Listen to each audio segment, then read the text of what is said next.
हैं, शुरू तो कर देते हैं जोश में, टिक नहीं पाते हैं निवेश से। और ये जो है टिकना बहुत जरूरी है, जो आप मैजिक ऑफ कंपाउंडिंग की बात करते हैं। ये उसका कारण कुछ और ही रहा है। उसका जो भारत के बाजार का इतिहास रहा है 1990 में भारतीय बाजार ओपन अप हुआ और बहुत लोग निवेश करने लग गए। और वहाँ पे जब शुरुआत में तो म्यूचुअल फंड के जरिए आप स्टॉक में लगा ही नहीं सकते थे। उस समय स्टॉक मार्केट काफ़ी एक छोटा सा क्लोज क्लब था और केवल अमीर लोग ही लगा सकते थे और स्टॉक ब्रोकर इंटरेस्टेड भी नहीं थे आपको एंटरटेन करने में। उसका कारण क्या था कि उस समय हमारे यहाँ फिजिकल मार्केट था। आपने पता नहीं कभी फिजिकल शेयर सर्टिफिकेट देखा है कि नहीं? मैंने नहीं देखा है। हमारे पास कुछ नॉवेल्टी के तौर पे रखा हुआ है कि आप जब कंपनी का शेयर खरीदते थे तो एक शेयर सर्टिफिकेट कंपनी से आता था और जब आप उसको किसी और से स्टॉक एक्सचेंज के जरिए खरीदते थे तो उसके साथ एक ट्रांसफर डीड लग करके आता था कि इसका ओनर मैं हूँ और वो ट्रांसफर डीड में साइन करके दे रहा हूँ कि अभी से आप ये एक तरह से ब्लैंक ट्रांसफर होगी, फिर आप वही ब्लैंक ट्रांसफर। तो यहाँ पे बहुत सारा बैड डिलीवरी ये वो हुआ करता था। उस समय जब 1992 में पहली बार एक बड़ा इक्विटी फंड है, बल्कि भारत में इक्विटी फंड की शुरुआत करीब 1986 से हुई थी मास्टर शेयर से, लेकिन बूम आया 1990 से कि 1990 में एक मैग्ना मल्टीप्लायर स्कीम 1990 आया, 800 करोड़ रुपए रेस किया। फिर उसके बाद मास्टर गेन आया 1992 में। 1992 में जो मास्टर गेन आया तो जब बाजार चल जाता है उस समय केवल क्लोज्ड एंड फंड हुआ करते थे। उस समय आप म्यूचुअल फंड में एसआईपी नहीं कर सकते थे। आप केवल एक फंड आया 1 तारीख से 30 तारीख तक खुला है, आप उसमें लगा दीजिए, आपको अलॉटमेंट मिलेगा। तो मॉर्गन स्टैनली, मास्टर गेन, ये सब ये शुरुआती दौर के फंड थे। होता क्या था कि जब लोग लगाने के लिए उत्सुक होते थे तब तक बाजार चढ़ चुका होता था और जब लगा लेते थे और जब उनको अलॉट हो जाता था तब तक बाजार गिर जाता था। ये 2-3 साल तक। और हमारे यहाँ भारतीय बाजार 1990 से लेकर के 2002 तक बाजार चढ़ता था उतरता था, चढ़ता था उतरता था। 1992 में भारतीय बाजार 4000 पे था और फिर दोबारा 2002 में भी 4000 पे ही था। इस बीच में कभी 6000 जाता था, कभी 2500 जाता था। ये ऊपर नीचे होते हुए तो लोगों का भारतीय बाजार में विश्वास नहीं था। और उसका कारण ये था कि उस समय बहुत सारी कंपनियां बंद हो रही थी। इंडिया 1990 में लिबरलाइज हुआ, बहुत सारी कंपनियों में बहुत सारे सेक्टर्स को खोल दिया गया और जब ओपन अप हुआ तो बहुत सारी कंपनियां बंद हो गई क्योंकि वो कॉम्पिटिटिव थी ही नहीं। हमारे यहाँ उसके पहले बजाज स्कूटर मिलता था, मारुति कार बनता था जो कि एक सरकारी कंपनी थी, मारुति सुजुकी आदि सरकारी कंपनी थी। तो भारतीय बाजार जैसे ही खुला तो बहुत सारी कंपनियां जो कॉम्पिटिटिव नहीं थी। हमारे यहाँ टेलीविजन नहीं बना करता था, हमारे यहाँ टेलीविजन केवल स्मॉल स्केल इंडस्ट्रीज में ही बना करता था। टेक्सला, टेलीरामा, वो सब शायद आपको याद है, सेलोरा, और ये सारी स्मॉल स्केल इंडस्ट्रीज थी। उसके बाद जब सेक्टर खुला तो आप देखिए कि केवल दुनिया के जो 4 बड़े ब्रांड्स हैं वो बिकते हैं और वो कंपनियां नहीं हैं। तो ये जो हमारे यहाँ जो वो उथल पुथल का समय था जिस समय कंपनियां बंद हो रही थी और ये सारी लिस्टेड कंपनी थी उस समय। तो ओनिडा एक बहुत बड़ा ब्रांड था जो कि या पिक्चर ट्यूब बनाने वाला एक सैमटेल था। ये कंपनियां कहाँ चली गई पता नहीं। बहुत सारी कंपनियां बंद हो गई, बहुत सारी कंपनियां गायब हो गई, बहुत सारी कंपनियों में लोगों का पैसा डूब गया और उसमें ये बाजार ऊपर नीचे होता रहा। और तो जब बाजार चल जाता था तो लोग लगाते थे, गिर जाता था तो निकालते थे। लोगों का अविश्वास का कारण यही था। और अगर कुछ बच जाता था तो स्टॉक ब्रोकर आप हमेशा ही महंगा खरीदते थे और सस्ता बेचते थे। बाजार भी ट्रांसपेरेंट नहीं था।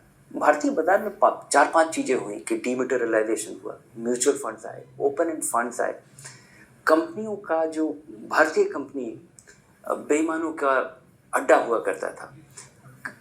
कोई पब्लिकली ट्रेडेड कंपनी चलाता है तो कंपनी से कितना पैसा चुरा लेता है इस पे ही आधारित ये बिजनेस प्लान का एक मॉडल हुआ करता था कि आप बोरो करते थे IFCI से, ICICI से, IDBI से, और कंपनी से अगर आप पैसा निकाल लेते थे और अपने प्रमोटर का कंट्रीब्यूशन वो दिखाते थे और वो उसका असर काफ़ी दिनों तक रहा, 8-10 साल तक, 20-15 साल तक रहा। यहाँ पे एक बड़ा बदलाव आया 92-93 में जब इन्फोसिस आया और इन्फोसिस के सक्सेसफुल होने में एक बड़ा कारण ये था कि उन लोगों ने कॉर्पोरेट गवर्नेंस का एक स्टैंडर्ड सेट किया।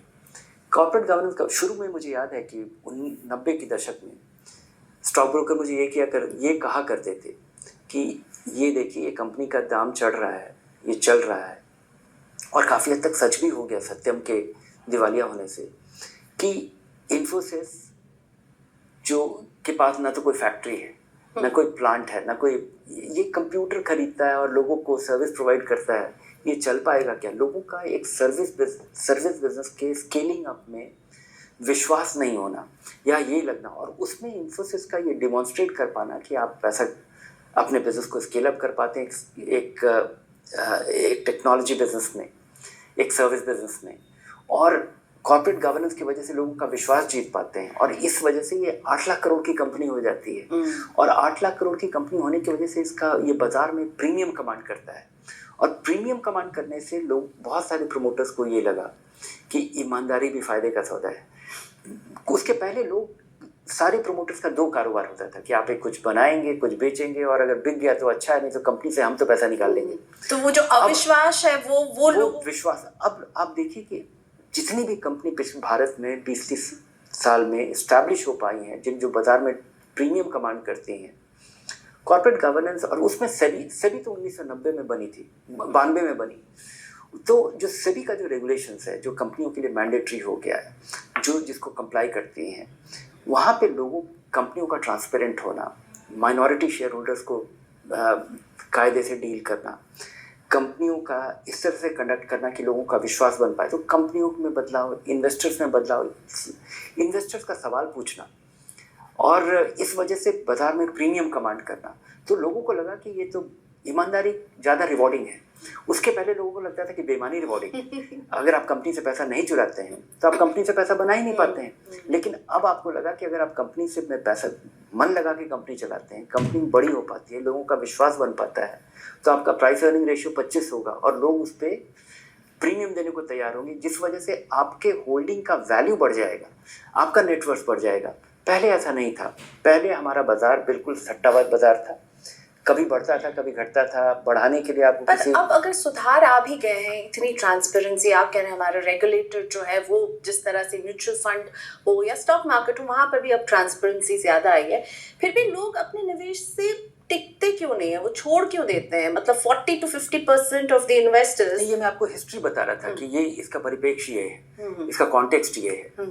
लेकिन और उसके अलावा तो निवेश एक बहुत मुश्किल काम है।